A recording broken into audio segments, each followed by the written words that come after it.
Today marked a short ending to a session. We would have hopefully been able to get to IP and some sort of way to get it passed.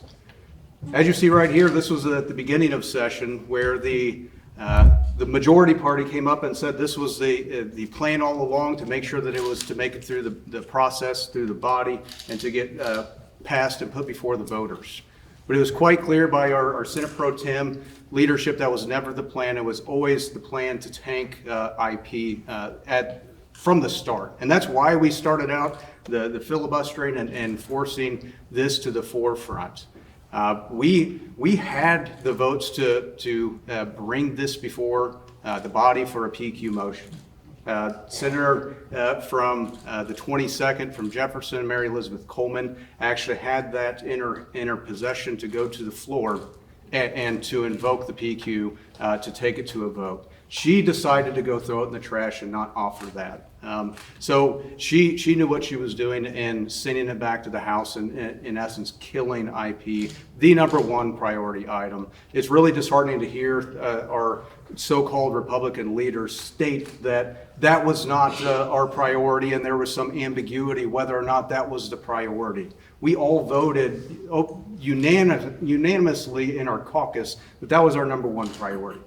And then to say that the citizen, non-citizen voting and the foreign interference in our elections, that needed to be separate, then parroted also for SGR 78 for the ranked choice voting. It was okay there. It was okay to be on that one, but not on this one. So it was definitely in the cards to kill IP and to acquiesce to the uniparty that we see. We heard that from the Democrats, that they work in unison. It is the uniparty, and that's what people are fed up and frustrated with Republicans giving in and caving in. Having accepting defeat in the hands of victory, and that seems to be the mantra of the Republican Party and brand, and that's why we have become the Freedom Caucus to force these positions. Now, we did have a very successful year. We had education reform that went statewide that will help to lay the foundation to really bolster choice here in the state of Missouri. So this was just the framework to make sure that was established, and we'll be able to come back and really fund that and make sure that all students and parents and families have a choice in their education. The budget was huge. I mean, a lot of why we did our filibuster was not just for IP and not just for the defund, but it was also to leverage and push back the capability for the Senate to impose their position on the House. We've kind of added it up, about $50 million an hour in our filibuster. We were able to save taxpayers from the Senate position to the House position. So we were able to really leverage and push that along. And I do find it funny that we're called the obstructionists in our filibusters, but yet the Democrats are heralded as heroes when they do filibusters. But that's remarkable. That's what we deal with. We'll continue to press on and press in to advance the Republican cause and Republican platform. And that's what we'll do. We're here to stay. The Missouri voters are pissed, they're mad, and they're fed up. And I think that shows a lot of people. We just heard that there's frustration and people calling their offices angry. Yes, when you're not doing what you said you were going to do when you were elected, people are going to be angry and mad at you for not doing what you said you were going to do. And that's what the Republican Party has turned into: feckless, spineless, ambassadors of nothing, and not fighting for what's right and for the platform that they said that they were going to fight for. I'd be happy to answer any questions, or if you guys have anything to follow up on. Senator Carter left the caucus. Why do you think she did that? I don't know. I mean, it was up to her. She's an individual senator to decide to do that. I mean, at the end of the session this week, I mean, she was even coming into her office and still working with us. It wasn't that she's been banished and is not working with us. So she was in our office and was still, trying to see what we could do to work as a team. She was willing to sign on to a PQ to bring it to a vote and put a stop to the filibusters. Was it the Freedom Caucus's calculation that if that Senate or the House put something on the ballot related to IP with no non-citizen voting or other provisions, and it went down in flames 70-30, putting nothing and then bringing back the issue a year or two from now is better than it being defeated and then not being brought up for 10 to 20 years. Well, right to work's a perfect example, where it went to the ballot, the funding has to be there to be able to get behind a ballot measure so, yeah, I don't know. I would rather see that we're able to cover a multitude of areas that are important to voters to protect our election process, and that's what we are attempting to do. But I find it funny that the Democrats are outraged at candy, but if you go and look at all these initiatives of Medicaid, of the marijuana, of all these things, and Clean Missouri, for example, all the ballot candy that they had in theirs, and all the things that were deceptive to voters, that was okay, but, putting anything that is an enhancement to our position, well, that's ballot candy and that's beyond the pale. That's outrageous. The speaker this morning said that without that non-citizen voting language, he doesn't believe that the IP would have passed at the ballot. Do you agree? Well, I think it would have to have a lot of intensive funding to be able to get a message out, because IP is a very convoluted, difficult thing to explain to voters. And we wanted to make sure we were putting stuff in front of people as well that's easy, that doesn't require $60 million to try to get the message out. Doesn't that define ballot candy? Well, I mean, the position is our position. They can laugh, but did lobbyist gifts have anything to do with gerrymandering, for the Clean Missouri? So they had no problem there.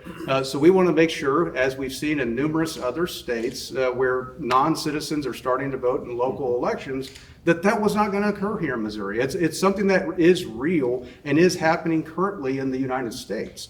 So you can call it whatever you want. I just see it as we're going to the voters. We only have a limited time in which we're able to do that, and we're going to do what we can to get as much as we can in front of voters. You heard the pro tem say that he's gone, others in his leadership group are gone, some in this caucus are gone, some Democrats, and that he hopes that next year voters take advantage of that, the members here take advantage of that and redefine what this place is.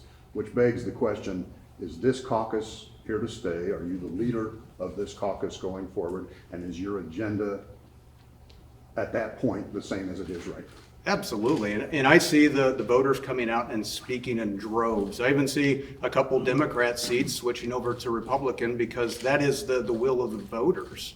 And they want people that are fighters. They've sent out numerous polls to see if they want people that are in these positions to be compromisers or to be fighters. And it's a overwhelming majority that they want people that are fighters for the positions that they sent them there to be elected for. So, but I think we get leadership that has a vision, and I've stated that in past news conferences, that those who have no vision perish, and we had a leadership all session long that had no vision, had no direction we were going, so it left us in chaos. And we tried to drive and push that narrative.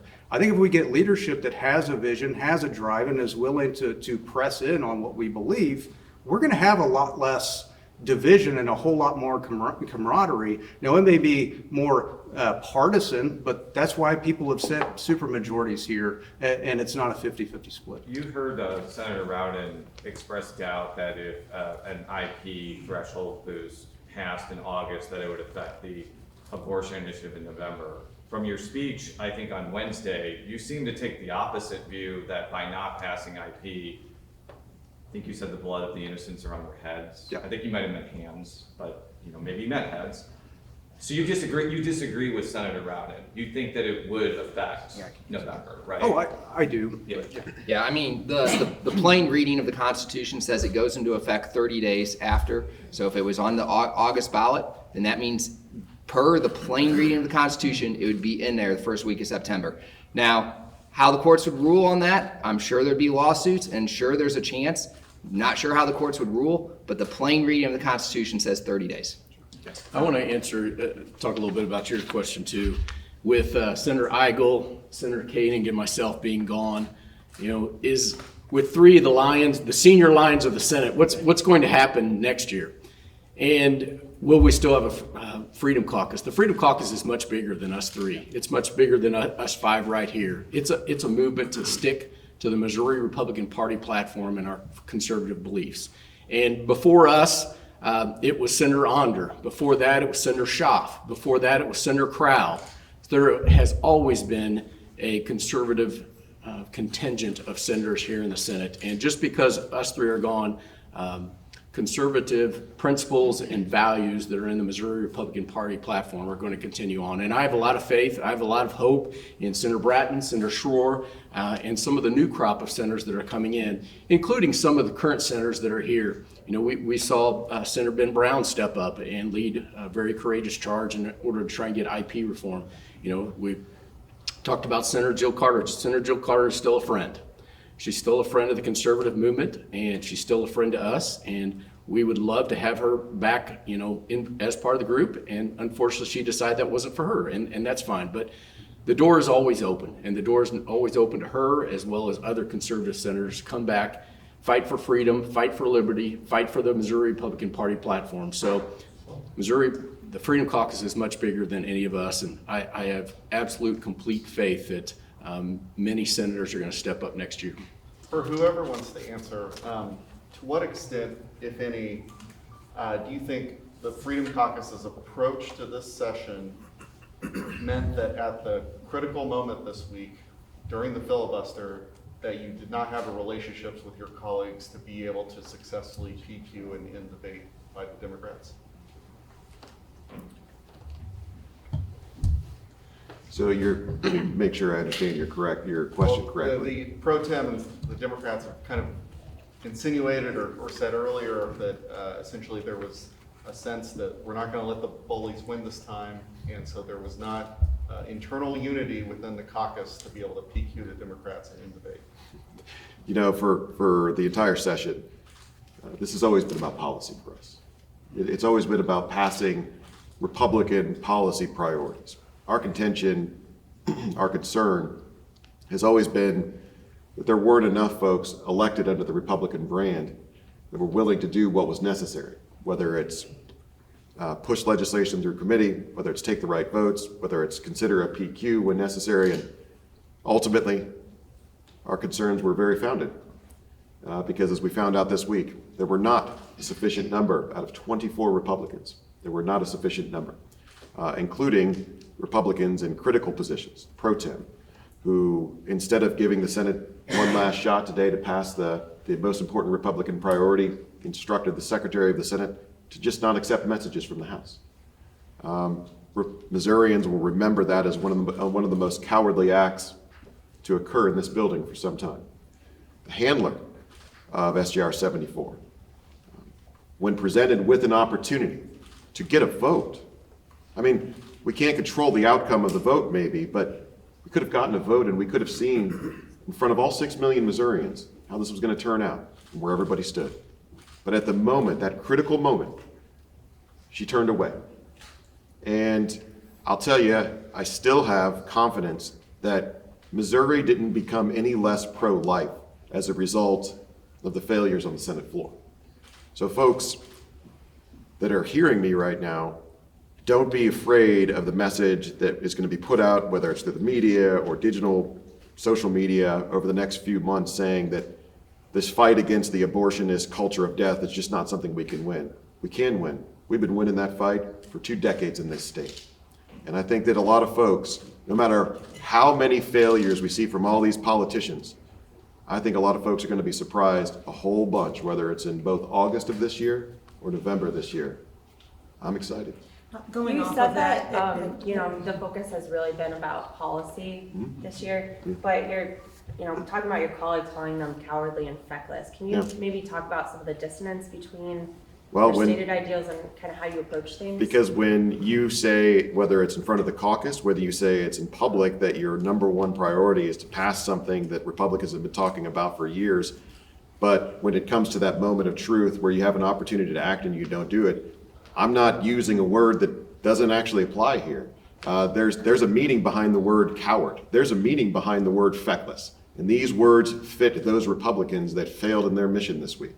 And because this, I hope you folks understand it, it's not just me saying this. I mean, if you go around Missouri right now and talk to everyday Republicans in this state, They are not sharing the talking points of what we heard from our leadership team. They are not sharing the talking points and looking for more compromises for the Democrats under the guise that we're just going to be more reasonable. They are furious with Republicans. They are dissatisfied with the direction of the lack of leadership in this building in particular. There is nothing wrong with our principles. And I don't have a problem calling out whether it's Republicans or anybody else. I don't like a liar. I don't like a coward. There are a lot of things I can forgive in this world, but I tell you, it's difficult to swallow the cowardice that I've seen play out. Now, I will also say, and I would add to something that Senator Bratton said, you know, that any caucus in the Senate functions, I think, a good analogy is a hockey team. I said this to a few of you this past week when we were talking informally. And a big part of the mission in this chamber is to not just pass the good stuff, but to stop the bad stuff. And I don't know of a senator that wouldn't agree with the assessment that out of every 100 bills that are filed in this chamber, probably 90 of them need not to pass. So a lot of the bad things that didn't happen this session didn't happen because of the folks you see standing behind me. We had a bill that was trying to export the water of this state. That didn't pass. We had a bill that was trying to repeal the 7th Amendment of the Constitution of the United States and block people from going after corporations that were hurting them. That didn't pass. How many tax increases, fee increases didn't happen because some folks were willing to be a little bit more aggressive with the folks that are giving up on their principles back in where they came from? All of those things, many of which will never even be talked about in press conferences like this, are victories that we were having every day. But the big failures, you know, we focus on scoring the goals, right? We focus on what the forwards are doing on the hockey team, even though the goalies are the ones making some of the biggest sacrifices of all. You don't judge the quality of a hockey team, you don't judge the quality of a goalie by how many goals they scored. You judge them by what they stopped from happening. And I got to tell you, I've never been more proud, because that's tough to do. Look at all the pressure that the Freedom Caucus takes in this building. But I'm here to tell you, the folks of this state are looking for more folks that have the backbone to be who they said they would be, even when every other person in this building is pressuring them to comply and go along with the crowd. At the same time, though, you're also making the argument that you don't like a liar, but with the IP bill specifically, you're also endorsing ballot candy that deceives the voters. Well, your question there assumes a false negative. I don't see, this ballot candy is your term. I see. Whatever term you want. Okay, I call it something that's clearly and concisely defined in the ballot question that we wanted to put in front of the people of this state. That's what it is. Each provision in there can be clearly defined, and every time somebody would have walked into the ballot, they could have read it clearly and made a very crystal clear decision. That's what it was. We had an opportunity to protect our Constitution from non-citizens in voting. And I've explained repeatedly how this is happening in other states in spite of similar language that may already exist in our Constitution. They're getting around the language that we have in our Constitution, which is why we want to put it on there. Yeah, I don't like foreign entities interfering in our election. I think that's something that fits well on that question before the people that on SJR 74 that we wanted to pass. And yeah, we're willing to fight for that. Of course we are. I'm tired of making excuses for colleagues of mine that just don't want to do the hard things. That's what this comes down to. In fact, it wasn't really that hard. All they had to do was sign their name on a piece of paper and raise their voice when the vote was called. But they couldn't do that. They couldn't do that. And if they believe so much that they're on the right side of this issue, why weren't those Republicans eager to take a vote? They weren't.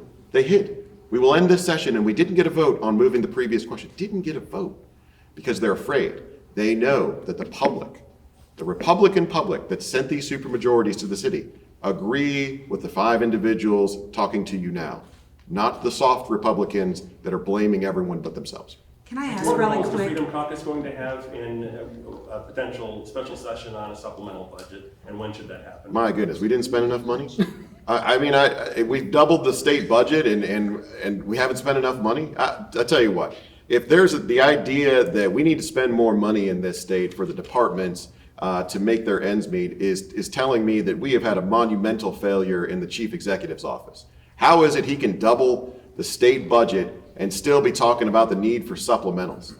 When I talk about a reckoning, there's no place that needs to happen more than in the state budget. We spent billions of dollars in earmarks in the budget that we did just pass, billions. And if there was such a need for the basic services of these departments to be funded, maybe we should have cut out some of the fat that was going to some sports teams for tens of millions of dollars. Maybe we didn't need a synthetic meat laboratory to compete with our cattle ranchers, but we didn't address any of that. And the absurdity of the budget process. You all saw when I stood up and offered an amendment on one of the first line items in that budget, and I asked the budget chairman what the money was going for, what strings were going to come from the federal government that was attached to it, and how long it had been in the budget. You remember what he said? He said, "I don't know." And then I challenged every other senator in the chamber to stand up and be able to tell me what it was. Not one senator out of 34 could tell me what that $14 million was going to, or what strings were going to be attached. And every one of them, well, not every one of them, pardon me, not every one of them, but they voted my amendment down anyway. The big secret, the dirty secret in Missouri politics, in the Senate chamber, is that we are spending billions and there is hardly anybody giving even a remote amount of question and accountability to the dollars we're spending. So a special session on wasting more money, yeah, I can imagine us having an input on that. But there's going to be a lot of input on the future finances of this state and restoring some fiscal accountability to this state on August 6th of this year. Really quick, Eigel, could you just, or someone just answer your thoughts of coming in and just adjourning right away today?